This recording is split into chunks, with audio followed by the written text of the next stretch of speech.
पीले दांत वाली बहू। रंजना कभी ब्रश नहीं करती थी। उसे कितनी बार उसके माँ बाप ने डांटा, लेकिन उसका कोई असर उस पर होता ही नहीं था, जिस कारण से उसके दांत पीले पीले हो जाते हैं। शादी के बाद। अरे बहू, वैसे तो तुझ में कोई कमी नहीं है, पर तेरे दांत इतने पीले कैसे हैं बेटा? कैसे मतलब? कोई सर्जरी थोड़ी ना कराई है। वो तो क्या नाम, मैं ब्रश नहीं करती थी तो पीले हो गए। अब क्या करूं? आप कहें तो लाल करवा लूं या फिर काले? यार ये क्या है, क्यों माँ से लड़ रही हो? लड़ रही हूँ? अरे मैं लड़ रही हूँ या ये बोल रही है कि दांत पीले हैं, पीले। अरे तपस्या थोड़ी ना की है इन्हें पीले करने के लिए। बकायदा ब्रश नहीं किया है 20 साल तक, तब जाकर। छी, कैसी बात कर रही हो? ये उस वक्त तो पीले नहीं थे जब हम लोग तुम्हें देखने आए थे। अरे तब साफ करवा लिया होगा डेंटिस्ट के पास जाकर। अब देखो कैसे पीले पीले लग रहे हैं। रंजना सास की तरफ गुस्से से देखती है। फिर शुरू हो गई पीले पीले पीले। अरे पीले तो तब भी थे जब मेरे हाथ का रसगुल्ला उड़ा उड़ा कर खा रही थी और बोल रही थी, लड़की नहीं गुणों का खजाना दे रहे भाई साहब। खैर अब वो लोग करते भी तो क्या करते, पीले दांत वाली बहू पल्ले पड़ी थी तो झेलना तो था ही। एक दिन कीर्तन में रंजना गाना गा रही थी। अरे कमला बहन, माँ का द्वार है, यहाँ तो सब शुद्ध होकर आते हैं, फिर अपनी बहू को ब्रश भी नहीं करवाती तुम। दूर से पीले पीले दांत भक्ति में बाधा उत्पन्न कर रहे हैं। और कोई 2 साल के बच्चे थोड़ी ना लेकर आई हूँ मैं बहू बनाकर। अच्छी खासी लड़की है, अरे कैसे करवाऊं ब्रश? ये तो उसे खुद करना चाहिए ना। अब माँ बाप तो इसके जैसे तैसे निपटा दिए, ये नहीं सोचा कि सास कैसे संभालेगी।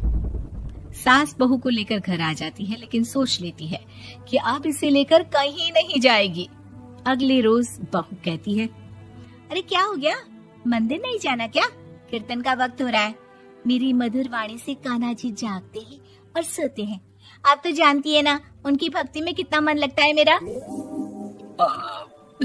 वो क्या है ना, तबीयत ठीक नहीं लग रही है मेरी, आराम करूंगी मैं। तबीयत ठीक नहीं लग रही? अभी तो मिथुन के गाने पर नाच रही थी आप, और अब बोल रही है कि तबीयत ठीक नहीं लग रही। अरे भक्ति में मन लगा लो सासू माँ, ऊपर जाना है, क्या मुंह दिखाओगी आप? हाँ? सास को बहू की बात पर गुस्सा आ जाता है। मैं क्या मुंह दिखाऊंगी, इसकी चिंता तो ना कर, समझी? अपने मुंह की चिंता कर, जो ये पीले पीले दांत लेकर हर जगह पहुंच जाती है। पता है लोग कितना मजाक बनाते हैं। ना जी ना, मैं नहीं जाना कहीं तेरे साथ। तो ये बात है, कोई ना, मत जाओ, मैं अपने कमरे में ही बैठकर भक्ति कर लूंगी। ऊपर वाला दांत थोड़ी ना देखता है, मन देखता है, भावना देखता है। और अरे बस बस, तू सब कुछ दिखा, बस ये सफेद चमकदार दांत ना दिखाना किसी को, है? जा यहाँ से। बहू को सास की बात का कोई फर्क नहीं पड़ता, वो तो जैसी थी वैसी ही रह जाती है। सुबह नहाकर किचन में खाना बनाना, फिर खाना खाना, कीर्तन भजन करना और सो जाना। एक दिन, माँ जी मैं सहेली के घर जा रही हूँ, शाम को लेट आऊंगी। हाँ, तो जाना, मैंने कौन सा तेरी आरती करनी है घर पर बैठकर। रंजना सहेली के घर जाती है, जहाँ वो पार्टी में जाने की तैयारी कर रही होती है। अरे शिखा, कहाँ जाने की तैयारी कर रही है? मैं गलत वक्त पर आ गई क्या? अरे नहीं यार, उल्टा सही वक्त पर आई है।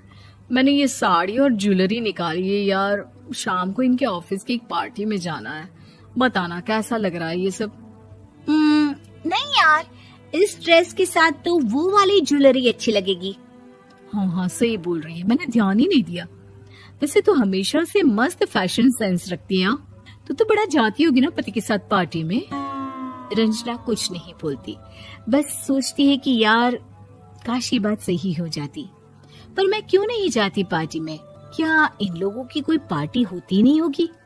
रंजना घर आती है और रात में पति से सवाल करती है, एक बात बताइए, आप मुझे किसी पार्टी में क्यों नहीं ले जाते?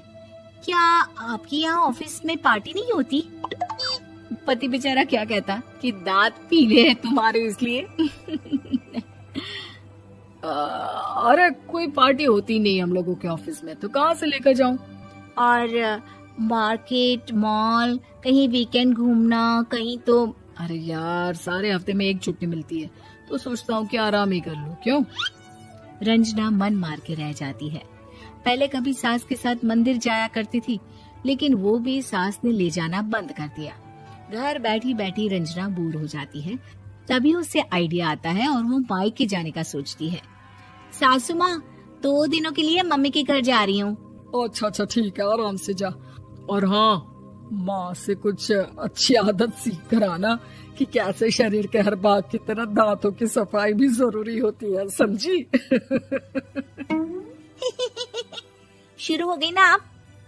वो लोग आपकी तरह नहीं है कि छोटी छोटी बात का बतंगड़ बना दे। उन लोगों के लिए मैं मायने रखती हूँ, ना कि मेरे पीले पीले दांत। रंजना माँ को बिना बताए उन लोगों को सरप्राइज देती है, लेकिन जैसे ही वो दरवाजे पर पहुँचती है, अंदर देखती है कि घर वाले कहीं जा रहे होते हैं।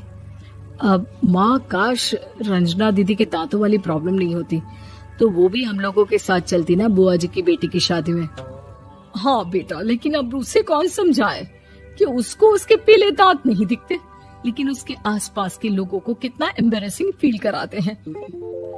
मुझे तो कितनी बार उसके स्कूल की टीचर ने शिकायत की कि उसके साथ कोई लड़की बैठना भी नहीं चाहती, और ना ही कॉलेज में कोई उससे बात करना चाहता था। लेकिन पता नहीं क्यों उसे ये बात समझ में ही नहीं आती। कोई कमी नहीं है उस लड़की में, बस यही कि दांत पीले हैं। वो तो भला हो जीजा जी और उनकी माँ का, जो दीदी को जैसी है वैसे ही रखा हुआ है। रंजना को अपने घर वालों की बात सुनकर बहुत दुख होता है। वो सोचती है कि वो क्या करे, लेकिन फिर वो सीधा डेंटिस्ट के पास जाती है, अपने दांत चमकाती है और कसम खाती है कि वो रोज ब्रश करेगी। अरे क्या हो गया? तुम तो 2 दिनों के लिए गई थी ना, पर कोई ना, अच्छा है, चलो आ गई तो। रंजना सास के सामने आकर खड़ी हो जाती है और पूरी स्माइल करती है, उसके चमकदार दांतों को दिखाती हुई। हैं? चले मंदिर? माँ, मुझे माफ कर दीजिए, मैंने आप लोगों को बहुत एम्बैरेसिंग फील करवाया। मैं आज से रोज ब्रश करूंगी।